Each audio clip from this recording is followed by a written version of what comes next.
Welcome to the world of science fiction. Don't forget to like and subscribe so you don't miss new stories. Enjoy the listening. The warning repeated. The Galactic Council Chamber, a grand, otherworldly dome of light and sound, bustled with activity. Its walls shimmered with holographic displays of alien star charts, technological blueprints, and records of interstellar diplomacy. Delegates of countless species filled the room, their diverse forms a kaleidoscope of biology, some crystalline, others amorphous, and many resembling the humanoid shape familiar to Earth's people. They chittered, hummed, and spoke in tones of curiosity, dismissal, or boredom. The chamber exuded an air of arrogant complacency, the self-assurance of a galactic body unchallenged for centuries. At the center of the room, Earth's representative stood. Unlike the flamboyant attire of other delegates, the human diplomat wore a simple, dark suit, a stark reminder of Earth's practicality. Their expression was calm but tired, as if they had seen this dismissal too many times before. "We call this emergency session," the diplomat began, their voice amplified to carry across the chamber, "to address the recent activation of high-energy weapons near the Sol system. This violates the Treaty of Sol, an agreement forged centuries ago to ensure the safety of all parties. We urge you to cease these tests immediately." A ripple of laughter spread through the chamber. Several delegates exchanged knowing looks, their skepticism palpable. From a raised platform, an alien with imposing red and gold carapace armor stood, his mandibles clicking sharply. Admiral Thurrock, a war hero and champion of the Council's military, stepped forward. His reputation for ruthless efficiency in subjugating rebellious planets was legendary. "You overestimate your importance, human," Thurrock sneered, his voice resonating with a guttural growl. "The Treaty of Sol was a courtesy, nothing more. What does a backwater planet like Earth think it can do against the might of the Galactic Fleet?" The laughter grew louder, emboldened by Thurrock's words. Earth's diplomat remained unshaken. They met Thurrock's gaze, their tone measured but firm. "You misunderstand. The treaty wasn't to protect us. It was to protect you." A murmur rippled through the chamber, the laughter faltering. But Thurrock waved a claw dismissively. "Empty threats. Your primitive world cannot hope to match the Council's technological superiority." The session adjourned with no resolution. The Council, confident in its power, turned its attention back to its grand ambitions. In a sterile laboratory on the fringes of the Sol system, Council scientists prepared their latest experiment. A shimmering device, brimming with unstable energy, hovered within containment fields. Blue arcs of light flickered as its systems powered up, emitting a low, ominous hum. "This will revolutionize energy distribution," one scientist remarked, "and remind Earth of its place," another added with a grin. But back on Earth, advanced surveillance systems had already detected the spike in energy signatures. Alarms blared in hidden command centers buried deep beneath the planet's surface. "They've activated the weapons," a technician reported, their voice tight with urgency. Earth's leaders convened quickly, issuing one final warning. The transmission was simple and direct. "Do not proceed. This is your last chance." The Council ignored the message. On Earth and its nearby colonies, tension gripped the population. Rumors spread like wildfire. Whispers of ancient agreements, of humanity's hidden past, and of the Council's defiance. In military bunkers, high-ranking officials watched grimly as monitors displayed the growing energy signatures near Sol. In one shadowed command room, a figure leaned forward, their face obscured by the dim light. They tapped the command console, eyes fixed on the screen. "They don't know what they're waking," they murmured. Earth's true legacy. Centuries before humanity ever joined the galactic community, Earth was a battlefield. Nations clashed in devastating wars that scarred the planet and tested the limits of human ingenuity. These conflicts birthed unimaginable technological advancements. Autonomous weapons, energy shields, precision targeting systems, and artificial intelligences capable of making split-second decisions in the heat of battle. But these inventions came at a cost. Billions perished in humanity's struggle for dominance, leaving the survivors to ask an essential question. If they could destroy so effectively, could they also choose not to? When peace finally prevailed, humanity turned its focus inward, seeking to prevent such destruction from ever happening again. The greatest of these steps was the development of the Treaty of Seoul. This global agreement prohibited the deployment of Earth's most destructive technologies, opting instead to place them in a dormant state.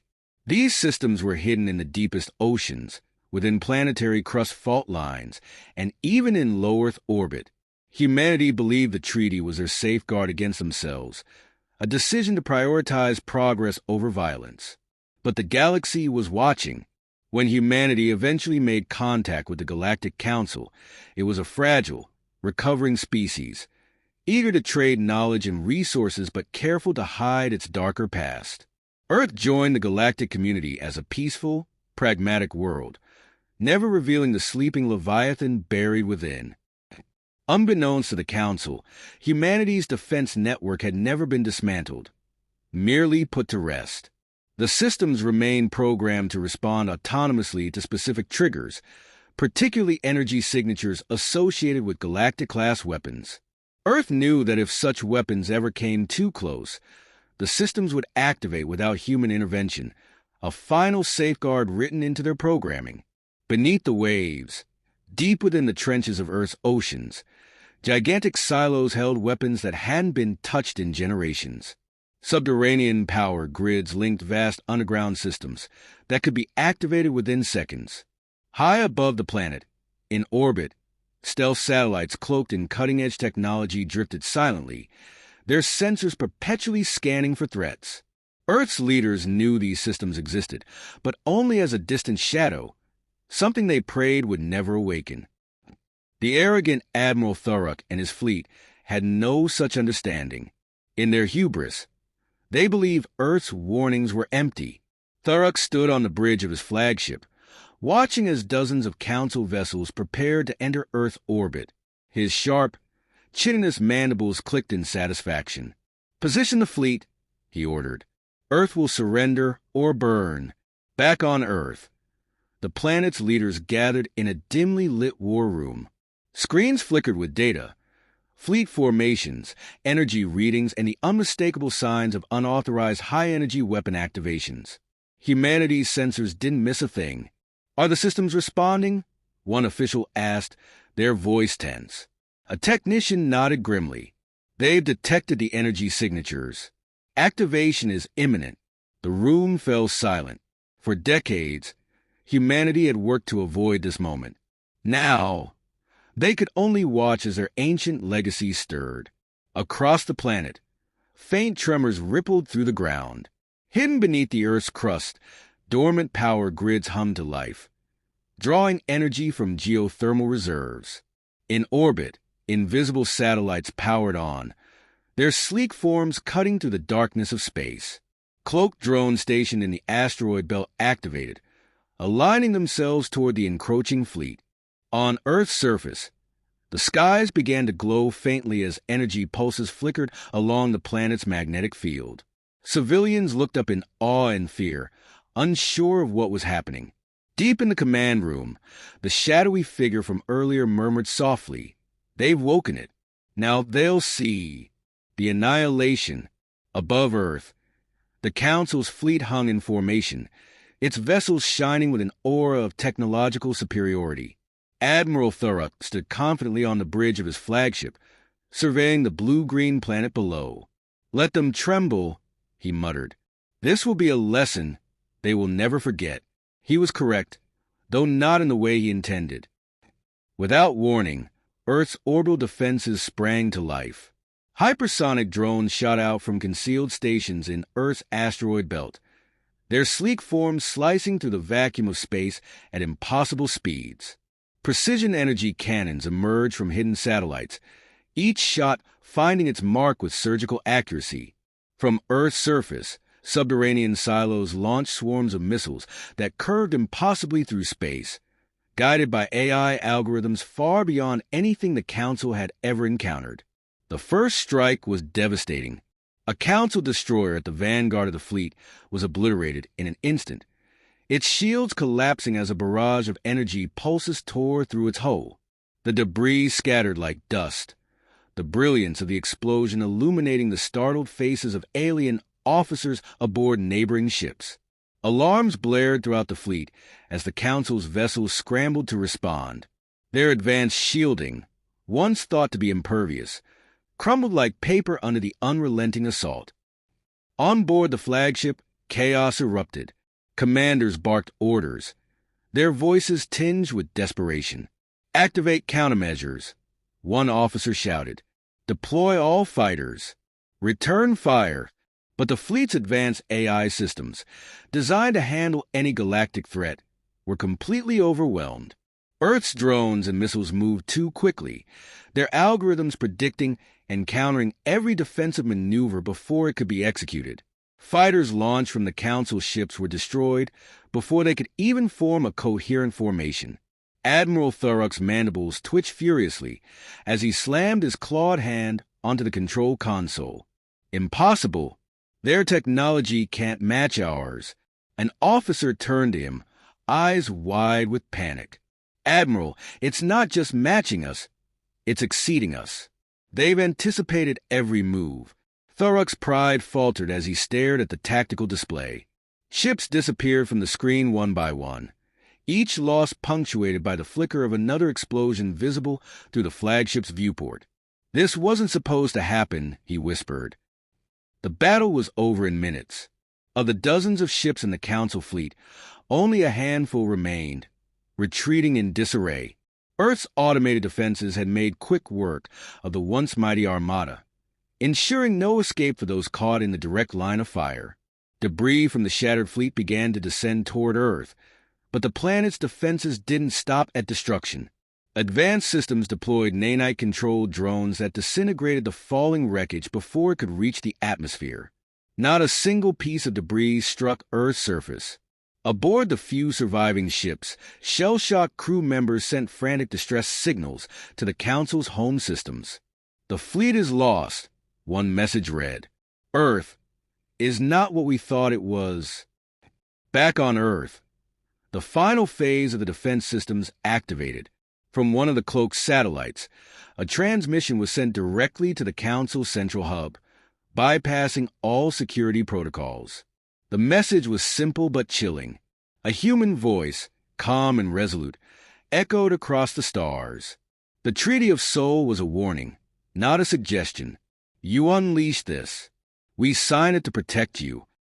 News of the fleet's annihilation spread rapidly through the galaxy. Alien networks broadcast footage of the battle, captured by surviving ships and Earth's own satellites. The sight of Council vessels being torn apart with ruthless precision left viewers across dozens of systems in stunned silence. "What else are they hiding?" whispered one ambassador to another during an emergency session of a neighboring coalition. For centuries, Earth had been viewed as a backwater world, a curiosity at best and a nuisance at worst. Now, it was something else entirely. Humanity's restraint was no longer seen as weakness, but as terrifying strength. Within the Galactic Council, outrage and fear simmered. Representatives demanded answers. How could the Council's leadership have underestimated Earth so disastrously? And why had they ignored the warnings? Admiral Thurrock, once a symbol of Council dominance, became a scapegoat for the debacle. But even as blame was assigned, a larger question loomed. How would the galaxy coexist with a species capable of such overwhelming power? In the aftermath, Earth remained quiet, its defenses once again retreating into dormancy. Humanity's leaders issued no further threats or demands. They didn't need to. The message had been received loud and clear. And across the galaxy, species whispered in awe and trepidation, realizing that Earth's warnings had always been genuine. They had unleashed humanity's wrath and paid the price. From that day forward, the name Earth carried a weight it never had before, a reminder of a power that could destroy but chose not to. New terms. The Galactic Council was unrecognizable from its former self. Gone was the arrogance and complacency that once filled its chambers. In its place was a desperate plea for negotiation. High-ranking emissaries, humbled and shaken, were dispatched to Earth under strict orders to avoid any further escalation. As the Council's emissaries arrived, Earth's leaders convened in a starkly minimalist conference room deep within a hidden command center. The room's design reflected humanity's practicality. Plain walls, a circular table, and no unnecessary ornamentation. It was a deliberate contrast to the ornate, towering halls of the Galactic Council. "We wish to discuss terms," the lead emissary began, their voice quivering. "This conflict serves no one. Surely, we can find a path to peace." Earth's representative, composed and steady, inclined their heads slightly. "Terms will be discussed," they said. "But understand this, the balance of power has shifted. What comes next will be on humanity's terms." Humanity's demands were clear and unwavering. The Treaty of Soul would be rewritten, no longer a relic of the past, but a binding agreement for the entire galaxy. High-energy weapons, now recognized as a threat to all life, would be strictly forbidden across all galactic territories. Enforcement would fall to Earth, which would take on the role of protector and arbiter. "This is not domination," Earth's representative clarified. "This is responsibility. We have seen the destruction such power brings, and we will not allow it to be unleashed again." At first, the galaxy bristled at Earth's new position. Some species viewed the changes as an affront to the Council's authority. But as the truth of Earth's restraint became known, respect began to replace resentment. "They could have conquered us," one alien leader admitted during a private meeting. "Instead, they chose peace. Perhaps we misjudged them."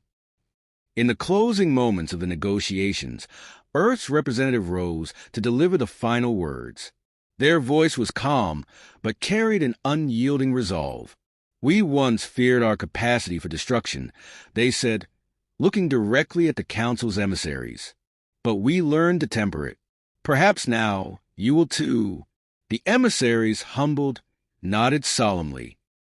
As the treaty was signed and the Council's emissaries departed, the galaxy felt the shift. Earth was no longer a quiet, backwater planet, but a force of balance and protection, a reminder of the fine line between power and responsibility. And in the quiet corners of countless worlds, the name Earth became a legend, a warning, a promise, and a beacon of what restraint could achieve in the face of overwhelming power.